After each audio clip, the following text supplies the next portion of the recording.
Welcome to ThinkTech Hawaii. I'm your host, David Austin, and today we have a very special guest. It's Professor Don Womack, who is a professor of music composition at the University of Hawaii at Manoa, and we welcome you to the show. Thanks for having me. Thanks. Let's talk a little bit about your first experiences with music. Okay. Did you play an instrument as a kid? Were you... Yeah, I came from a musical family. My mother was a singer, and my older sister was a singer. And so they started me on piano and so forth. And I would have to say I was a failure at piano early on. And I don't really play much today. But that got me started on the right path, yeah. And in what respect? I mean, were you just you just didn't like practicing, or you didn't like playing or performing, or? Yes, all of the above, basically. Yeah, it just wasn't what I was interested in as a 7, 8-year-old kid. You know, we'd be out running around playing ball and all that kind of thing with all the other kids. So how did you fall into composition? If you weren't so inclined to Right. play an instrument, you know? Well, I kind of came to my senses years later, and really in late high school, early college, I was not intending to be a music major or study music profession with an aim to be a professional or anything like that. But I did. I wanted to be a rock star, I think is what it was. Yeah. And so I kind of started writing some things, rock song type things, and eventually one thing led to another, and I found that I was more interested in doing strange and unusual things with the music rather than writing pop songs or anything. Interesting. So that's sort of what started me in the path to becoming a composer and really thinking about the music that I wanted to write. In other words, it was the invention kind of aspect of music making that really attracted you. Exactly. It was the creation of it more than the performance that interested me. What did you listen to when you were in college? What sort of sparked this kind of like... Because, if you start off writing rock songs, that probably was your musical lexicon, right? Exactly, How did that translate to classical music? Well, earlier on, you asked me about my earlier experiences, and I did. I can remember as a pretty young kid, 7 or 8 years old, cranking up things like Beethoven's symphonies on the stereo and having it play through the whole house and just kind of running around and dancing to it. And so kind of falling in love with it in that way. But later on, in college in particular, I kind of... As I said, I was more interested in a little bit more complex music, and so I started to move from listening to pop music like every other kid to like the 70s art rock groups like Yes and Pink Floyd and so forth. And it's more complex music, and from there it was one step after another, and I eventually sort of discovered 20th century classical music that way. That's very interesting. And to this day, I mean, when you put on the radio, what do you put on? Anything or? I rarely listen to the radio, to tell you the truth, but I listen to KHPR. Okay. That's pretty much it. But if you were to even put something on the in the CD player, on the record player, what would you put on? Depends on what I'm listening for. I mean, a lot of times I'm listening for professional reasons. I'm listening to keep abreast of what's happening in new music, or I'm trying to understand how a piece works or something like that. So I'll listen to a lot of contemporary music that way. Just for enjoyment, I listen to jazz. I like rock still. I'll listen to those, Yes, and King Crimson and Pink Floyd and groups like that. But I'm more interested in kind of a crossover between those. I think some composers nowadays are combining the rock characteristics with classical, traditional developmental techniques, and that interests me a lot too. There seems to be a lot of bleed, especially with electronic music, how you're beginning to see a lot of rock influences and classically trained composers writing electronic music and non-trained composers also writing electronic music. It seems to be sort of that kind of an interesting mix. Yeah, I think you're right. When you started composing, who were your main influences? I mean, your teachers. Who were your teachers in college? In college, actually, as an undergraduate, we did not have a composition program, so I was a theory major, music theory major, and I just kind of composed on my own. In graduate school, I studied with Bill Carlins at Northwestern University, and Alan Stout, and J. Allen Yim, and Amnon Woolman, and Michael Pizarro. Okay. So I had kind of a mixture of teachers there. In a lot of ways, though, I consider myself self-taught because not to diminish what those teachers gave me because that was important, but I feel like I really learned to compose and to find my own voice after I was finished with school. That's interesting. How was composition taught to you? kind of the same way that I teach it to my Right, students. I mean, sure. it's that's a difficult thing to get your head around. How do you teach composition? And I think that you can. Some people say you can't teach composition. Actually, I think you can. What I think you can teach is the craft of it, the technique, very specific things. Oh, you want this to sound loud here? Well, this is what you need to do. If you're going for a delicate texture here, this is what you need to do. Right. The aesthetic of it is the thing that's difficult to teach, and that's something that every composer has to come to on their own, basically, to find their own distinct and personal voice. No way that I can give that to my student, just like there's no way my teachers could have given that to me. And in some ways, it's almost like you're handing them a toolbox of sorts. Exactly. That's a great analogy, and that's one that I use with my students all the time. I talk about the toolbox. What's in your toolbox? And they're struggling with a particular passage or something, and I'll say to them, well, you don't have that tool in your box. Let's work on that. And I'll give them an exercise to develop whatever it is, the technique that they're trying to do. So yeah, I definitely use that toolbox analogy. How important is it that they listen to music? I mean, that obviously has got to be important. Does it kind of expand their palette a little bit? Absolutely, yes. And that's one of the most important things, especially for young composers just starting out. I will constantly be giving them pieces that they need to listen to. Oh, you need to know this, you need to know that. You need to know Ligeti, you need to know Barrio, you need to know John Adams, you need to know Corigliano, you need to know the Beethoven string quartets. Yeah. Right. Everything. And it's music reaching back as far as Beethoven. It's not Absolutely. just who's alive now or Absolutely. recently dead, but yeah, back that far. Yeah, I mean, for my students, we will talk about they're having an issue, a challenge in a particular passage or something, and I'll say, let's see how Bach handled that. Right. Let's see how Beethoven handled that. I mean, the language that they're using is different, but the basic idea is still there. Right. That's very interesting. Drawing on such a wide vocabulary to sort of work through these specific problems that come up in their compositions. And do they then just come to you with a set of scores each week, or is it do they get an assignment from you, like you need to write the first half of a piano sonata this week? Is that how you do it? Or? It depends on the student. With the undergraduates, and especially the ones who are beginning, I will be much more hands-on, give them specific parameters. This is what you need to do. We're going to write a 2-minute piece for piano and violin, and it's only going to use this scale, or very specific types of things, because they're just beginning, and I'm trying to get them to do some basic skills. Right. By the time you get to graduate students, PhD students, pretty much wide open. So I'm letting them choose their own aesthetic, and I'm basically trying to support and help them create the best piece that they can within the aesthetic that they choose. How many composition students are involved in the music department at UH? At UH right now, we've got probably 18, 20 composition students mixed among the undergrads and the grad students.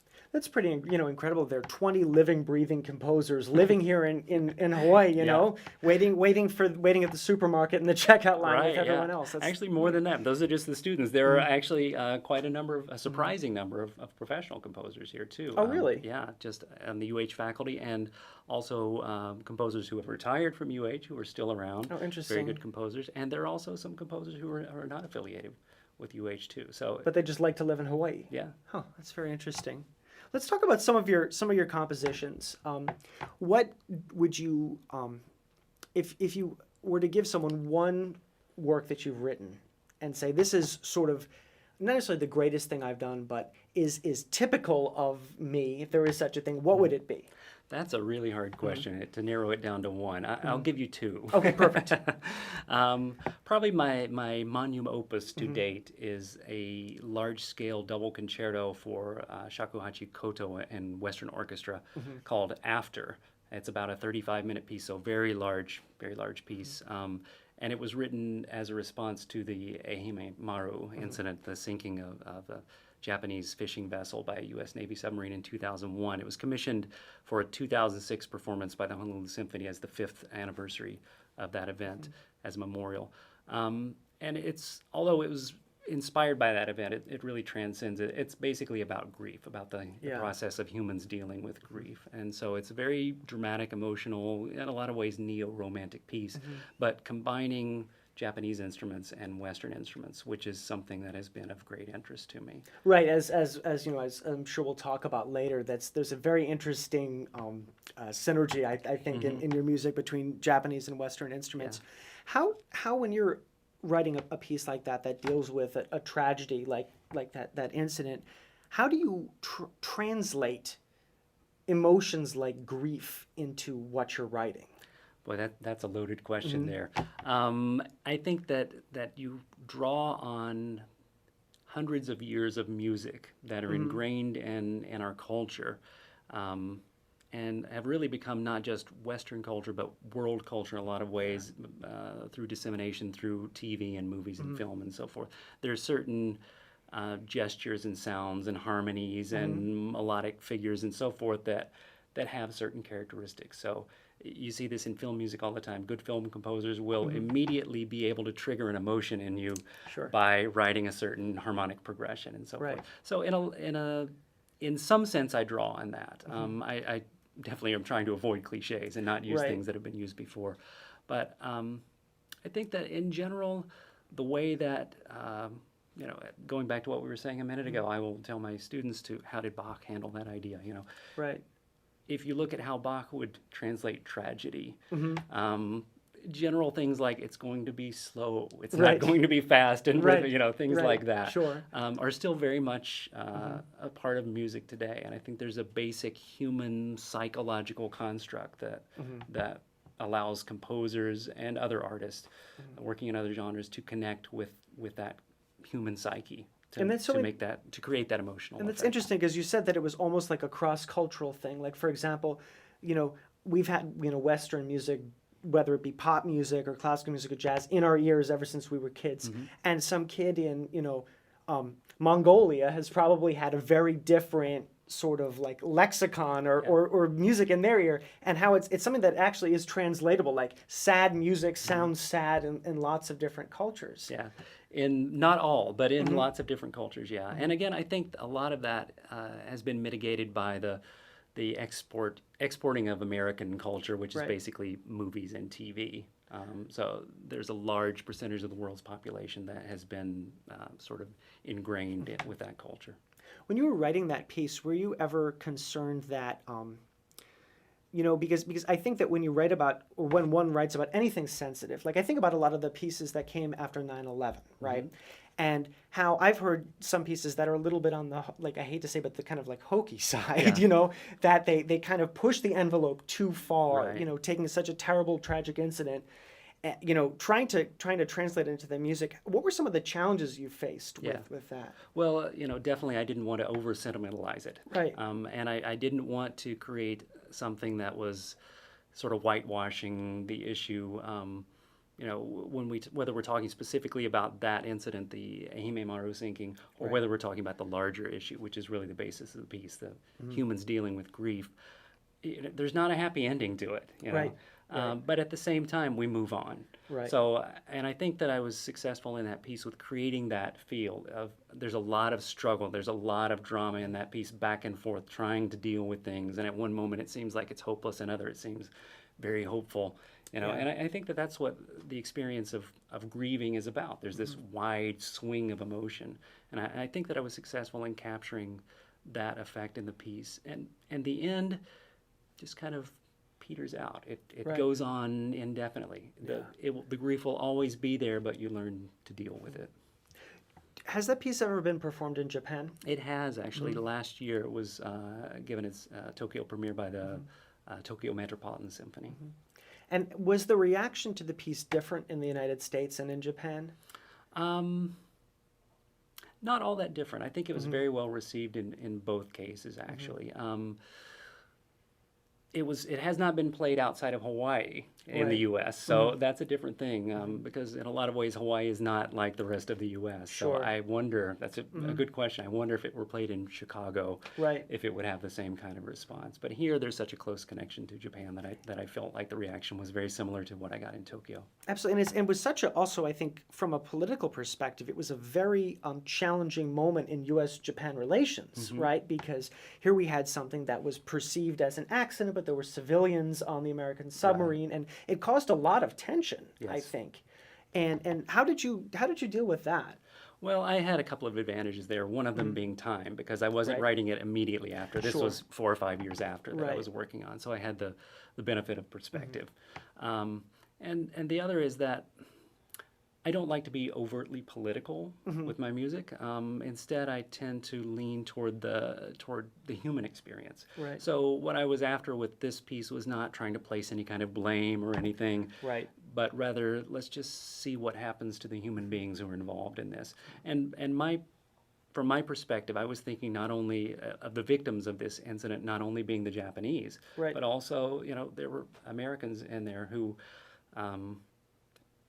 frankly, some of them screwed up. Right, sure. But this causes problems for their lives too, and so Absolutely. they're dealing with the grief. I mean, Absolutely. it's the kind of thing that nobody wins from this kind of thing. Right, right, and seeing beyond the politics of the situation, to look at the human beings involved with that. That's Exactly. That's one of the most tremendous things that music can do. Yeah. Is to help us examine our own humanity and how we Humans examine make things. mistakes, and we deal with it. Exactly. How do you think history has informed music?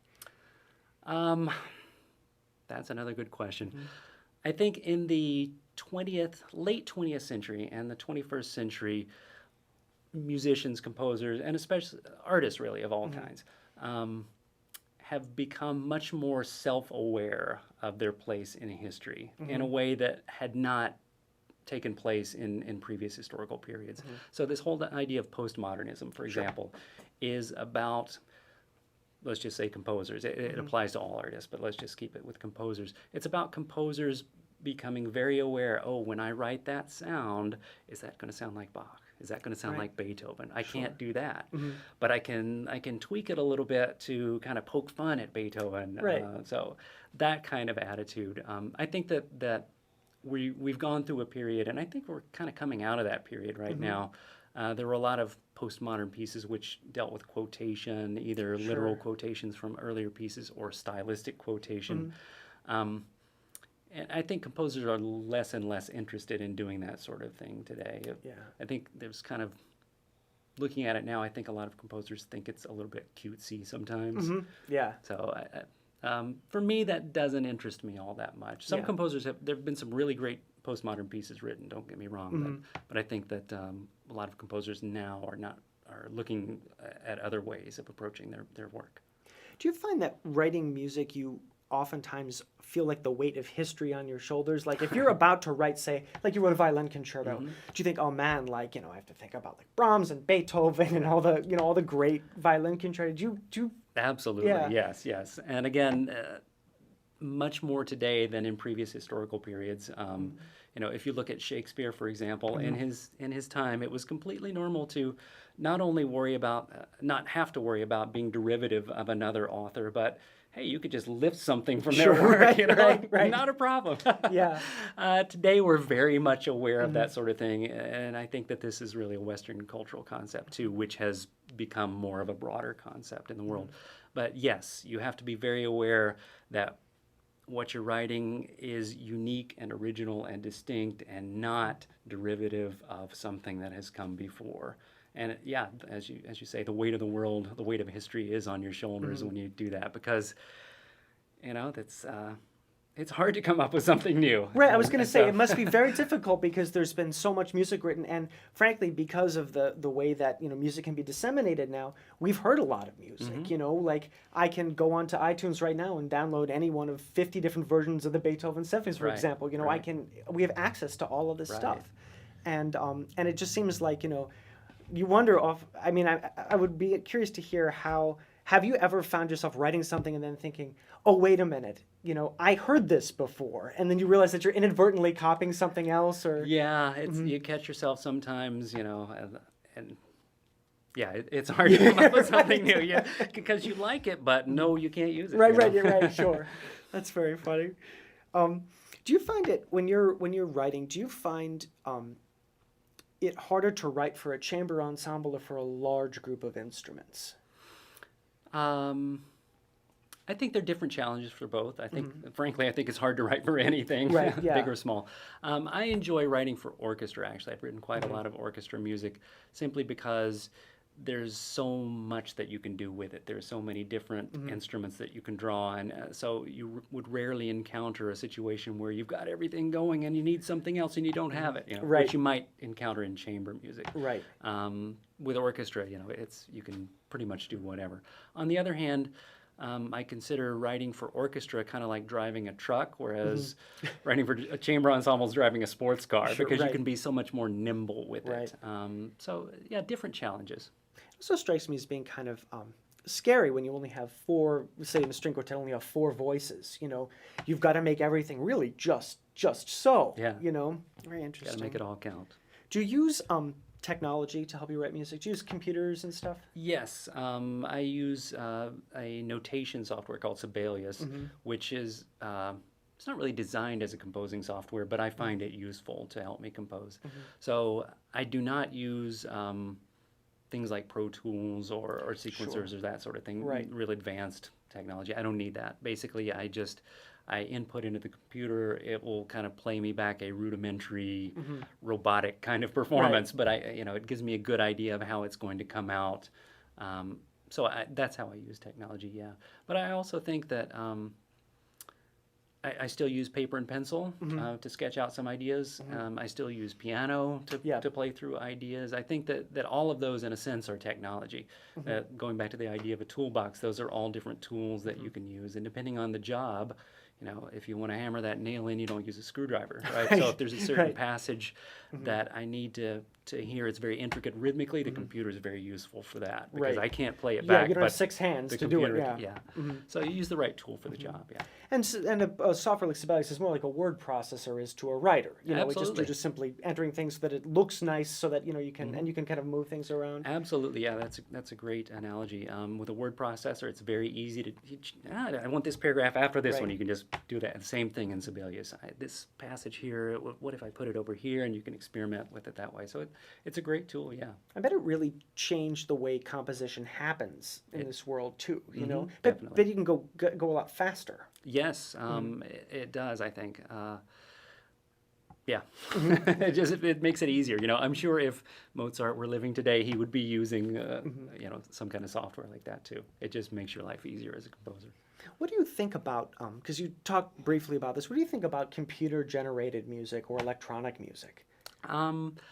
I have, when I was 20 years ago, when I was in grad school, I did some electronic music. It wasn't really for me. I didn't create stuff that I found all that interesting. I think there has been some good music created that way. I think the difficulty that composers of electronic music have is that they not only have to write great music, but they have to, and spend their time honing the technique to be able to do that, but they also have to spend an incredible amount of time with their technique of utilizing the technology. Right, and sure. so it's basically, to my view, it's twice as hard in that way. Right. So I think in a lot of ways it's more difficult to create really good music with electronics. That's interesting. Like the machine has made the process somehow more cumbersome. Yeah. Right. Right. Is it difficult, do you find, to compose for non-conventional groups of instruments? Like, for example, I noticed that in a lot of the pieces that you've written, you've done things for orchestra, but they also have, a koto in it and a shakuhachi or some different, a great example, I think, maybe you can talk about this piece specifically, is the piece that you wrote for violin and, was it violin and shakuhachi? Koto. Koto, that's right, violin and koto.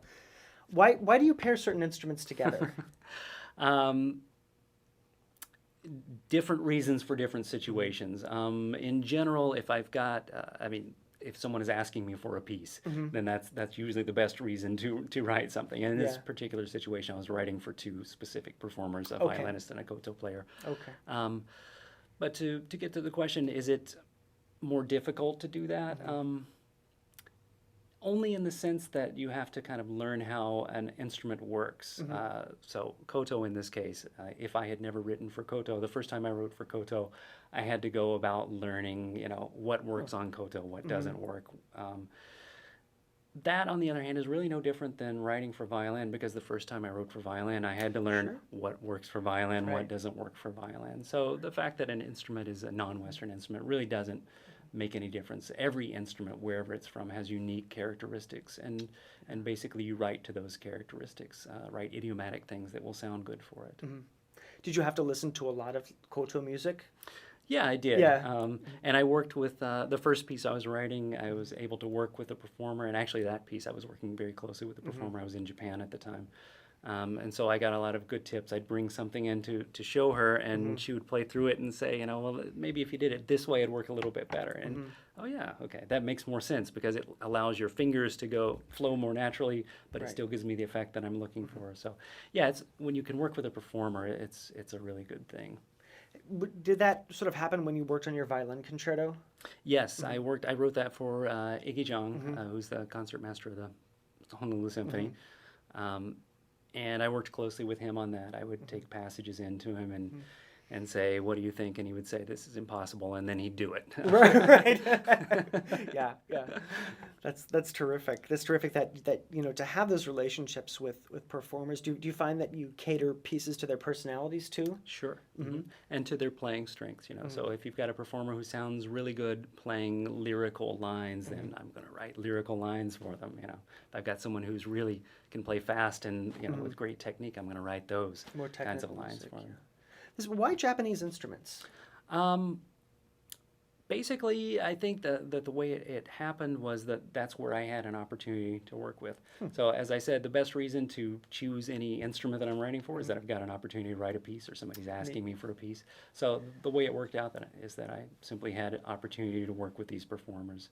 And that the first piece that I wrote, there were a couple of Japanese performers who were actually the ones who played the concerto after. Okay. But that led to meeting many more performers and a larger ensemble that they work with. And so now I've got, 10 or 12 performers in Japan who I can write for. That's terrific, and it must also have expanded your the textures that you're able to use, because non-Western instruments, I think in some ways are similar to Western instruments, but in some ways have very, very different timbres and tones. So they sound. You listen to Japanese instruments and they sound absolutely. You could pick them out as being Japanese instruments. Right. Yeah, and again, you write to the strengths of the instrument. So. I would write for basically what works for the instrument. Is there an instrument you would never write for? There are many instruments that I haven't written for. I don't think that there's one that I would unequivocally say I'm never going to write for that instrument. If there's an opportunity, I'll write for it. Find something interesting for it to do. And did you? I'm very interested actually in how you blend cultures, because Are you from Tennessee? Tennessee originally, yes. So let's talk a little bit about some of your more, I guess, traditional, like American type music. Let's talk about Blue Ridge Dreams, for example. How did that end up?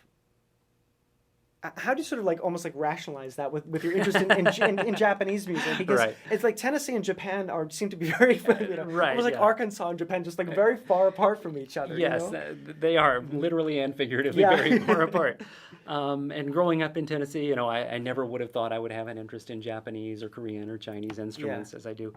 But that specific piece came out of, again, a commission, a group, a duo, actually, a strange duo called Bridging the Gap. It's violin and bass. So kind of the far ends of the spectrum of the string family there. You're missing the letters B through X. But they were terrific players, really hot players, and they asked me for a piece. So I wrote them this piece. And they're based in Washington, D.C., and they have connections in the Shenandoah Valley. So I kind of was writing for that and drawing on my heritage. And having grown up in Tennessee, I actually played bluegrass when I was growing up. I was a bass player. Oh, terrific. And so I kind of drew on that heritage and wrote them a piece, which is basically bluegrass, but not bluegrass. It's bluegrass with a twist. So how does that connect to my music for, say, Japanese or Korean instruments? To me, they're very much the same style. Even though on the surface one sounds more Japanese or one sounds more bluegrass, underneath the style is very much the same. Basically what I do in the case of Blue Ridge Dreams is take the surface level sound of bluegrass, but then manipulate it with developmental techniques typical of the late 20th or early 21st century classical music. And so it creates this kind of reference to bluegrass, but it's not really bluegrass. It sounds like bluegrass, but it's not. It's bluegrass with wrong notes, if you want to think of it that way. Right. And very much the same thing in my music for Japanese instruments. You asked me a little while ago if I could pinpoint a piece that was the epitome of my style. Right. And I gave you one. The other one, yes, I said I'd give you two. The other one is a piece for Japanese instrumental ensemble, 10 Japanese instruments. It's called Walk Across the Surface of the Sun, and it's basically Japan meets 21st century classical music meets rock and roll. So underneath, again, on the surface, it has a particular sound. The sounds of Japanese instruments, a koto sounds Japanese. No matter what you do to it, it sounds Japanese. A shakuhachi is the same thing. But what I do with those surface level sounds is it takes them to a different place that is not Japanese. Right. So that's the connection between a piece like that and a piece like Blue Ridge Dreams. On the surface, it's using a particular sound, but underneath, it's the development of that sound that is what I would call my style. And that's you, yeah. That's so fascinating because just listening to you talk, it's like, it's almost like listening to all of your music, and you provide a lot of music for me to listen to before we spoke. It's almost like I kind of knew you before we met. Like it's very biographical, and now that you're filling in this with narrative, it's very interesting to see. You grew up in Tennessee, and you had an interest in Japanese instruments, but at the same time, the music is still very distinctly you. You can tell that regardless of what I listen to, that it was written by the same person. It's very, very, very interesting to me because I think that oftentimes doesn't translate to people just listening to music. They don't understand like how writing music can be, personal that way, and human that way. Right. Where's the individual in the music? Right. And if you listen deeply enough, you'll find it. Yeah. Do you ever feel that when you get a commission that you're somehow constrained by the people giving you the commission? Like, in other words, do you feel like, for example, if a certain group says, I want you to write me a piece of music, well, I want to write something that their audiences will like, or that the performers will like playing. I mean, not even constrained in a bad way, because you want to write something that the performers will like to play. How does that kind of, especially specifically the commission? Yeah. Ironically, most of the time when I get commissions, it's the exact opposite. I'm asking them what they want, and they're saying, just write something you want to write. Right. And I'm thinking, I want more parameters because actually it's easier for me if I have parameters. Stravinsky very famously talked about how the creative muse is much more likely to strike if you have more limitations. Because if you're looking at a blank page and anything is possible, it's almost paralyzing, right? So for Stravinsky and for me too, I like to have some parameters, some limitations. I can't go over here. I can't do that. Instead, I have to stay right here because that's going to spark the creativity more easily. But most of the performers who have commissioned works have been very open and generous and say write what you want. So in a lot of ways, that's actually more constricting for me. Ironically, yeah. Do you ever get stuck? Yes. Yeah. And what do you do to get out of it? Good question. I wish I knew the answer. I'm stuck right now. Yeah, are you? Yeah. Yes. On the piece that I'm working on, I've been stuck for 2 months, and I just can't break the ice on it. What do I do to get unstuck? It's the thing that gets me unstuck, and this happens often. I frequently get stuck. Starting a piece is the hardest thing to do. Finishing is the easiest thing to do once it gets going, but getting it started is hard. So I very frequently get stuck. And what I do to get undone, there are little tricks I'll do. I'll try listening to lots of music is usually the best thing. But the truth is there's no magic trick to it. Usually it is a matter of just sitting down for a few days, a few hours every day, and just forcing something onto the page. And being in agony and thinking this is just awful. And it's, you work for 20, 25 hours of this. And then finally there's one little motive in there that, okay, now I can make something with that. Let's throw all this other stuff away. So it's really, as Beethoven said, inspiration is, creativity, composing is 10% inspiration, 90% perspiration. So it really is like that. And it's not the inspiration that precedes the perspiration. It's the other way around for me. The perspiration creates the inspiration. Do you write like Beethoven, where you'll take a long time to come up with, say, the beginning of the Eroica Symphony, just two big E flat major chords? Is that how you compose, or is it more like you just sit down and write like Mozart? No, and that's a really good comparison there. Those are kind of the two extremes. Mozart, who I like to think of, he could basically turn on the faucet and the notes would come out. Beethoven was, turn on the faucet and there's a little drip and he would struggle to get somewhere else. So I'm definitely much more like Beethoven in that regard. I have a very hard time coming up with ideas. Once I have a good idea, I can go with it for miles and really develop it and take it places. But getting that idea is really hard for me. And it's interesting because a lot of my students are just the opposite. They'll come in one idea after the next, but they can't do anything with it. Right? Sure. So I'm like, can I have that one? Right. Do you find that putting things on the shelf for a while helps too? Usually not, to tell you the truth. When I put something on the shelf, it's probably not coming back. Interesting. And there have been only a few times when I've had to do that, when I really just could not break through and write that piece that I wanted to write. But the few times I put it on the shelf, I haven't come back yet. It's very interesting. Yeah. So there are just a limited number of times when you've actually had to like abandon, say, when you're about to write something. I mean, do you also have a series of what is your process of composing? You know, like let's say you have a commission to write a piano sonata. What would be your first step?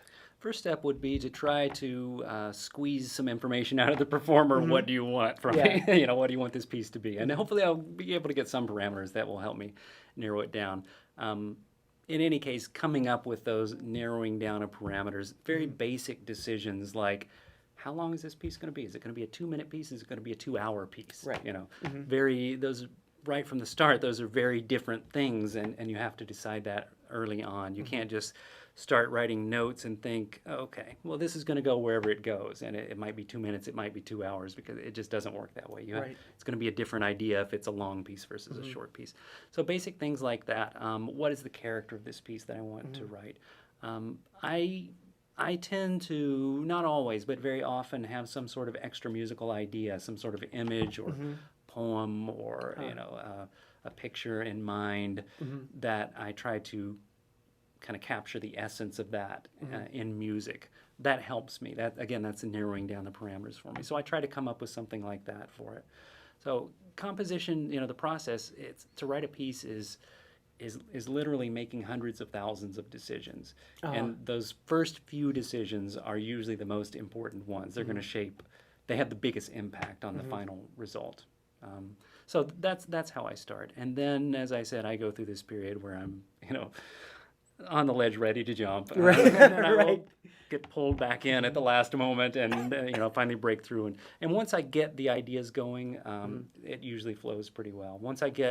I like to come up with a sketch, couple of pages where I've got 3, 4, 5 good ideas.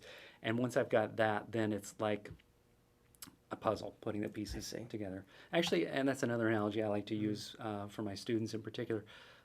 Composing a piece is like putting together a jigsaw puzzle, only you have to make the pieces. Right. And it's almost like when you're at that stage, like you've got several like signposts in the piece, and then you're sort of trying to make sense, bridging one to the next. Yeah, absolutely, yes. A lot of young composers they think you start in measure 1 and you go straight through to the last measure. And for most people, it doesn't work that way. Some can do that. But like you say, these signposts, if I know what I want, how I want it to begin, I know what I want to happen here, I know what I want to happen here, I know how I want it to end. Yeah. Then I can connect the dots, and it's much more easy that way. Do you ever start with the end? Often, yes. Like how you want things to... Yes. You know the conclusion, but you just don't quite know the introduction. The end is much easier for me than the beginning. I'm also very interested as an early music fan about the work you did with the Viola da Gamba Society of America. Now, gambas are not played, they're played in early music ensembles, but they're not really in orchestras anymore. I think they're really cool, in case the audience doesn't know. They're almost like cellos in various sizes with frets on them. Why are you composing for violas da gamba? Again, the opportunity comes along, someone commissions a piece. So I connected with this group from Japan, actually, ironically, a viola da gamba group in Japan. Very good group, the Yukimi Kanbei Viol Consort. And I wrote a couple of pieces for them, and one of them happened to win this competition from the Viola da Gamba Society of America. That's really cool. What were some of the challenges of writing for an instrument that just really isn't played anymore? Well, I think that the biggest challenge would be getting performances of it, because there aren't a lot of ensembles. But if you were writing out of the blue without contact with performers, that would be a very difficult challenge. Right. But luckily, I had this group that wanted the piece, so they have performed it many times. Actually, a couple of pieces they performed many times. That's terrific, because it's you're bringing quote unquote modern music to a really ancient instrument that didn't have anything written for it between say 1750 and like probably now. That's really incredible. Yeah, a couple of centuries of a hole in the repertoire. Right. But a lot of composers actually are interested in early music now, and there's an interesting, natural connection, I think, between early music and new music. Yeah. And a lot of early music groups also do new music. And again, with this couple of centuries missing in the middle, they'll do the early stuff and here. But I think aesthetically, a lot of new music is much more similar to something from the 13th, 14th century than something from the 18th or 19th century. Isn't that interesting that a lot of composers often say, to me when I talk to them, I don't like to listen to anything after Bach and before Stravinsky. It's like this like Mozart and Beethoven and Brahms and all of Rachmaninoff, all of the guys that get played so much by orchestras, composers, maybe we're just sick of hearing them or something. I don't know, but that's very, very interesting. And I think that for a lot of people who listen to a lot of music, listening to music that's written by living composers and music that's written by really, really dead composers, like Palestrina and those guys, you can definitely see the parallels. And I think, especially because at least when I was growing up, this kind of music wasn't played so much. Like when I was a kid learning instruments, like I didn't necessarily listen to viol consorts, and I didn't necessarily listen to a lot of music written by living composers. And maybe it's just that I got sick of listening to Beethoven, but that's, I think, at least what I gravitate towards now. So. Yeah. Well, there's a reason it's called the Common Practice Period, right? Right. There's this period of about 300 years that the vast majority of classical music performing organizations program nowadays, and the stuff before that and the stuff after that gets sort of short shrift sometimes. Yeah, and I'm always so disappointed when an orchestra will take the modern, I've discussed the modern piece and stick it between the overture and the symphony that's on the second half of the program, so that people don't get up and leave because they're and I think that's sad because music written by living composers is just so important. Let's talk a little bit about the importance of having a performing organization here in Hawaii, because I think oftentimes, and I've talked a lot on the show about it, about the Honolulu Symphony and its unfortunate state. Can you explain, as a composer, this is a definitely loaded question, how important it is to have a modern symphony working here in Hawaii? Yeah, as a composer, it's extremely important. Not simply to have an orchestra to write for. That's important too, but really much more important than that is to have available performers to play chamber works, for example. Sure. So to have really, really good performers in town. And, we really do have, when the symphony's up and running, we really have good performers here, really top players. So I have been blessed personally to be able to write a lot of music for these people who can really play. Yeah. If we don't have the Honolulu Symphony in town, we still have some in town, some of the musicians in town, but that's not going to last forever if there's not an opportunity for them to make a decent living, right, by playing in the orchestra. But I think it goes beyond that. For me, obviously, it's very important, but I think it's important for the community to have an orchestra for the same reasons, not just so they can go hear the Honolulu Symphony, but so they've got these musicians in town who are professionals at the top of their profession, who can play for other situations and give chamber concerts and that sort of thing, but also teachers. These are teachers, So if you want your kid to be able to study with a really good professional, experienced performer, the Honolulu Symphony is the reason for that person being here in town. And without that reason, we're eventually not going to have those people in town. And I think that the community as a whole will suffer. And I think that the community will notice it too late. Yeah, I agree that the community will notice it too late. And I think that a lot of the problem is sort of a misperception of artists and composers as being these sort of aloof figures that don't have kids that play baseball and they that go to this times or whatever. What do you think as a composer? Do you ever for example you go to meet your kids' friends' parents or whatever, and they say, "What do you do?" You know, when you say, I'm, you know, probably say I teach at University of Hawaii, but when you explain that you compose music, how do people react to that? I think most people find it a curiosity. Oh, that's Yeah. interesting. You know, it's kind of, I mean, I don't want to read too much into it, but I think buried underneath it in some ways is, I thought composers were dead. Right, sure. So yeah, I think people a lot of times are surprised to find that I'm a composer, and it's kind of, how do you do that? Where does your music get played? And that sort of question. What do you think your role is in society as a composer? You know, because some people have very obvious roles. You know, doctors Right. cure sick people. You know, academics study stuff to make society a better place. You know, what does a composer do? Do you think that's unique? I think very similar to any other artist. Basically, the role of the artist in society is to hold up a mirror to society on the one hand, and to help us take a look at what our society is, but also to sometimes provide a beacon for what society can be, what we can aspire to. You know, if you talk about any great city in the world, for example, what are the things that you talk about that city having? You talk about its art, its architecture, its symphonies, its musicians. These are the things that define a society, you know. And this is absolutely why actually we're doing this show, ThinkTech Hawaii, on the arts, because that's exactly what we're trying to sort of get across, I guess, is that that's terrific. You just summed it up for me. You know, that as Honolulu's future and as Hawaii's future, really Hawaii's future, the arts are an essential part of our role in global society. You know, do you think that you as a composer hear things differently? Definitely.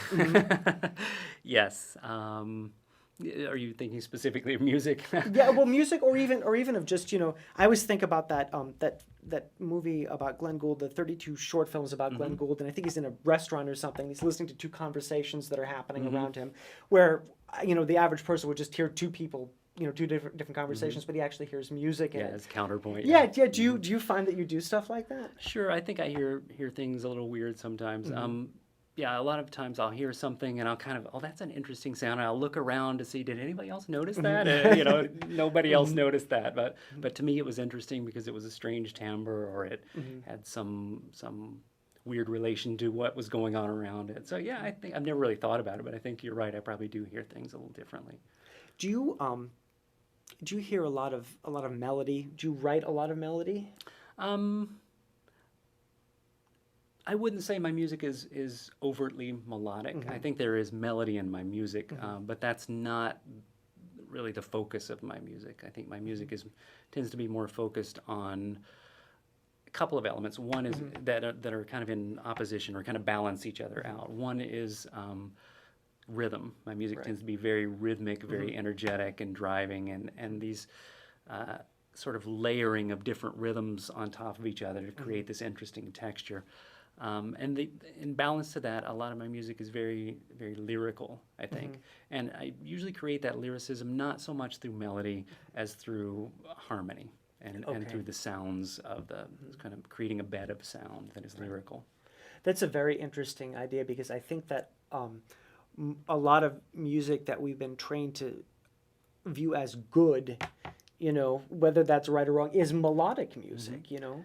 Well, I mean, if you think about, again, music from the common practice period, how do you identify a piece from the common practice? You sing the tune, right? You sing the theme. Absolutely. So that music for, you know, several centuries was primarily melodically based, and that's kind of where we get that from.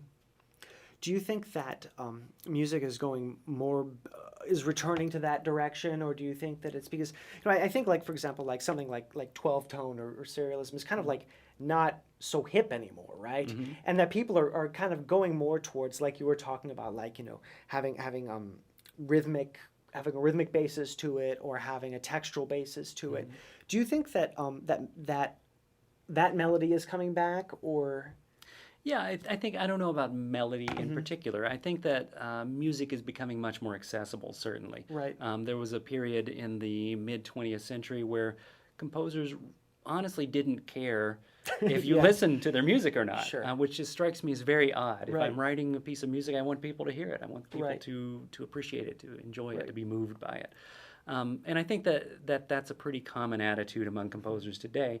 Most composers, not all, but most composers are writing music that is meant to be listened to. Right, sure. That somehow makes a human connection. Right. I think that's a very important thing. Isn't that interesting? And it doesn't necessarily have to be pretty music, No. but it's something that's evocative, Right. you know? That can somehow move you. And move you may mean that, oh, that's the most beautiful thing, but it may also disturb you. Right. You know, and again, the role of an artist in society sometimes is to disturb you, to kind of shake you and say, look at this, you know, something's not right here. What can we do about it?